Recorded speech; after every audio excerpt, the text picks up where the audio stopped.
तो I know यार कि कल के एनटीए के नोटिफिकेशन के बाद आपको पता चल गया होगा दैट आपका जो नीट का रिजल्ट है वो बाय 7 सितंबर डिक्लेयर होने वाला है एंड उसके 10 to 15 डेज बाद लगभग आपकी काउंसलिंग स्टार्ट हो जाएगी. सो it's the best time to tell you that what are the documents required for NEET counseling. So in case you are new to my channel, my name is Anmol Gupta, first professional MBBS student at Maulana Azad Medical College, New Delhi. Subscribe to my channel if you are new to this. Also आप मेरे Telegram group को join कर सकते हो, link description में है. And आप मेरे को मेरे इंस्टाग्राम पे भी फॉलो कर सकते हो, इंस्टाग्राम हैंडल का लिंक भी डिस्क्रिप्शन में है. So without wasting time let's get started.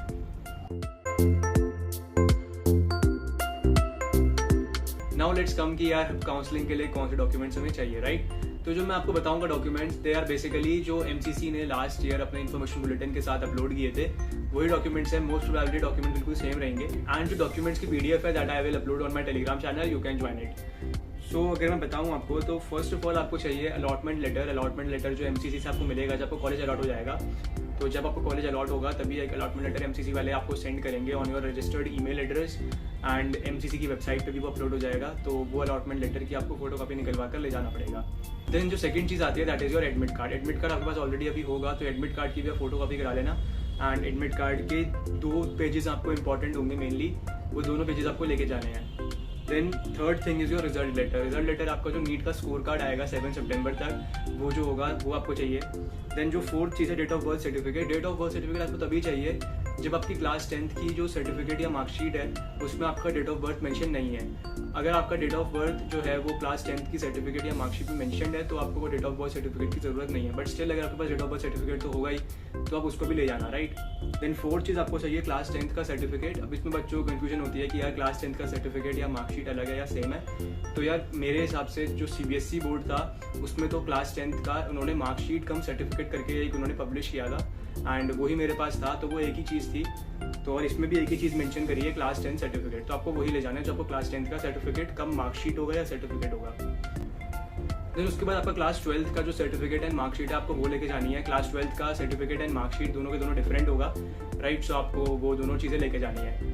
Then उसके बाद आपको 8 पासपोर्ट साइज फोटोग्राफ्स लिखे हैं उन्होंने, लेकिन आप अराउंड 20 to 25 फोटोग्राफ्स अपनी जो आपने नीट में अपलोड करी थी जब आपने उनके फॉर्म फिल करे होंगे, सेम वही वाली फोटोग्राफ्स आप 20 to 25 अपने पास रख लेना. एंड उसकी एक सॉफ्ट कॉपी भी अपने पास रखना बिकॉज वो वाली जो फोटोग्राफ है वो आपकी अपलोड भी होगी एंड फर्दर आपको एडमिशन प्रोसीजर में भी चाहिए होगी, राइट? देन उसके बाद आपको आइडेंटिटी प्रूफ चाहिए होगा. आइडेंटिटी प्रूफ में आप Aadhaar card, PAN card, driving licence या पासपोर्ट में से कोई भी लगा सकते हैं, राइट? एंड अगर आप एनआरआई, ओसीआई या पीआईओ को बिलोंग करते हैं तो आपको ये 3 चीज़ें और चाहिए होंगी जो कि मैं यहाँ पे डिस्प्ले कर देता हूँ. देन उसके बाद अगर आप किसी कैटेगरी को बिलोंग करते हैं, SC, ST, OBC या फिर आप डिसेबिलिटी का सर्टिफिकेट आपका है तो आप वो भी आपको चाहिए होगा. एंड इसके अलावा अगर आप EWS कैटेगरी को बिलोंग करते हैं तो आपको EWS सर्टिफिकेट भी चाहिए होगा, राइट?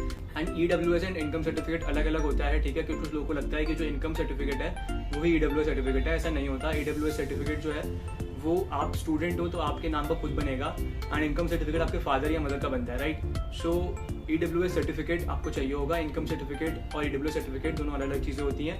एंड अगर आपको मोर इन्फॉर्मेशन चाहिए इस पर तो you can Google it because I don't know much about it. मुझे इतना ही पता है बस कि EWS और इनकम सर्टिफिकेट जो हैं वो अलग अलग होते हैं, सेम नहीं होते, right? So these are the documents जो कि एमसीसी ने अपने इन्फॉर्मेशन बुलेटिन में अपलोड करे थे एंड यही डॉक्यूमेंट्स आपको चाहिए होंगे अगर आप ऑल इंडिया कोटा काउंसलिंग से आ रहे हैं. अगर आपको दिल्ली यूनिवर्सिटी का कोई भी कॉलेज अलॉट होता है जैसे कि मैमसी, UCMS या LHMC, तो अलॉट होने के बाद आपको FMSC साइट पे रजिस्टर करना पड़ता है एंड उसमें आपको कुछ और डॉक्यूमेंट्स भी दिए होते हैं जो कि आपको वहाँ पे सबमिट भी करने होते हैं एंड आपको ऑफलाइन वेरिफिकेशन के टाइम पे भी आपको डॉक्यूमेंट्स ले जाने होते हैं अपने कॉलेज, राइट? तो वो डॉक्यूमेंट्स मैं आपको बता देता हूँ कि अगर आपको दिल्ली यूनिवर्सिटी काउंसलिंग में अगर आपका नंबर आता है तो आपको और डॉक्यूमेंट्स क्या चाहिए होंगे, राइट? जो आपके दिल्ली यूनिवर्सिटी की काउंसलिंग है उसमें आपको पासपोर्ट साइज फोटोग्राफ अपलोड करनी पड़ेगी.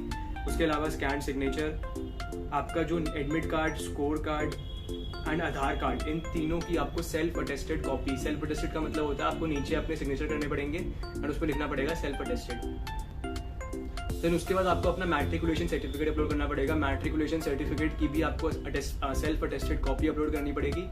मैट्रिकुलेशन सर्टिफिकेट बेसिकली आपको क्लास 10th का सर्टिफिकेट ही होता है. देन आपको 11th क्लास की मार्कशीट एंड 12th क्लास की मार्कशीट एंड 12th का सर्टिफिकेट, ये 3 चीज़ें भी आपको अपलोड करनी पड़ेगी. तो 11th की मार्कशीट भी आपकी होगी, उसे भी आप संभाल के रखना. देन उसके बाद आपको चाहिए होगा certificate from the principle of school. This is very important. Certificate from the principle of school जो है ये आपका दिल्ली डोमिसाइल का काम करता है। इसमें आपको एक फॉर्म मिलेगा जो कि आपको वेबसाइट पे मिल जाएगा या मैं अपने टेलीग्राम चैनल पे अपलोड कर दूंगा। उस फॉर्म को आपको फिल करना होगा एंड उसे अपने स्कूल से आपको साइन कराना पड़ेगा एंड वो आपका जो है वो एज अ डोमिसाइल काम करेगा। यार आपका 11th एंड 12th की जो स्कूलिंग थी वो दिल्ली से ही हुई थी, राइट। तो ये वाला जो फॉर्मेट है ये इंपॉर्टेंट डॉक्यूमेंट है जो कि मोस्ट ऑफ द स्टूडेंट्स को नहीं पता होता एंड फिर वो आगे प्रॉब्लम हो सकती है। तो आप दिल्ली यूनिवर्सिटी किसी भी कॉलेज में नंबर आता है MAMC, UCMS या LHMC में, तो आपको सर्टिफिकेशन जो है ये वाला certificate from the principle of school last attended, ये वाला सर्टिफिकेट आपको ले जाना पड़ेगा, राइट। इसकी PDF मैं आपको टेलीग्राम पे डाल दूंगा। उसका प्रिंट आउट निकाल कर उसे फिल करके अपने स्कूल से उसके सिग्नेचर, प्रिंसिपल के सिग्नेचर एंड प्रिंसिपल एंड जो स्कूल की स्टैम्प होगी बेसिकली वो आपको उस पर लगवानी होगी। देन उसके बाद आपको अपने क्लास 12th से जब आप स्कूल पास आउट होते हैं तो आपको एक कैरेक्टर सर्टिफिकेट इशू होता है, तो वो कैरेक्टर सर्टिफिकेट भी आपको चाहिए होगा एंड मेन डॉक्यूमेंट्स आपको यही चाहिए apart from that required in all India quota counselling. इसके अलावा आपकी जो कैटेगरी सर्टिफिकेट है वो एंड अगर आपने ओपन से स्कूलिंग करी है तो फर्दर कुछ डॉक्यूमेंट्स हैं जो कि ऑलरेडी उस लिस्ट में है, मैं अपलोड कर दूँगा टेलीग्राम चैनल पे, वो आपको डालने पड़ेंगे, वो आपको अपलोड करने पड़ेंगे एंड उसको आपको कॉलेज पे भी ले जाना पड़ेगा, राइट।